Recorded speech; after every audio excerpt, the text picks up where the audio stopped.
राजन जे कॾहिं आमी इतो कुछ में गया हो तो हमारा बात होना उनके वहाँ पुनर्जन्म री अगले जन्म में भी 4 भाई हता। भगवान को रूप मटाए आया साधु रो वेश धारे हेके बटाए गयो भिक्षाम देई रोटी रो टाइम हतो को किन्या हुई थी नगरी में आवाना बु रोटे आवाने खाईता भी एक वेलो आई बु रोटे आवाना दे जाई थी 4 भाइयां ने जोड़ो 8 रोटे मिलते हैं। पहले भाई बटाए गयो भाई भूख लगी है रोटी खा रहा था ना वो एक रोटी खाने भगवान रूपी साधु न रहनी के ए जीमो साधु जी तो वो के भाई एक ही में मां सोदरम ते को नहीं बीजी है सो परो के वो साधु गावड़ो के बीजी तना न्या तो पछे की हूं टांडा खाऊं तो के तथास्तु तो के वो टांडा है खाई तो हां बीजे बैठ गया तना के भाई रोटे हूं कोई खाइस तो के तना बीजी रोटी न्या तो पछे हूं रख खाऊं तो के तथास्तु के वो खाए रख तो बीजी का सही को तो गाय की भगवान कहे जरियो बीजे बैठ गयो वो एक रोटी एक ले बीजी आप खाइस तो के एक दोगोनी में रोटे भाई दे तो के तना बीजी न्या तो हूं बराबर तो के तथास्तु तो के मारा बेटा जन्म ले तो मरे तो चौथो तो भाई तू ती मटाए भगवान आए कहो के भाई मना भूखे रोटी खा रहा थी जी बुरोटे हदे न ई रही खड़े भगवान रूपी साधु अग्या रखे भगवान रोटे आरोगे जल पिए आशीर्वाद दे रवाना थे कि आज तना राज मिलवे तो एक रोटी ताजी अगाणी है कहता नहीं कि मोहब्बत पाए मन में रंडा रोड़िया जिन तिन जो सराफन अणतो रोई अघायो चाहत रखी चित्त में सन्हो कत्यो जिन दिन जो सराफन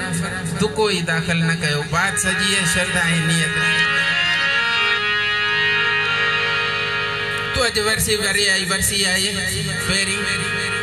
तो भगत साहब रे नाम थी भजन वर्षी बड़ी आई सारंग राम री सत्संग रो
वर्षी भाई आई सारी सचरी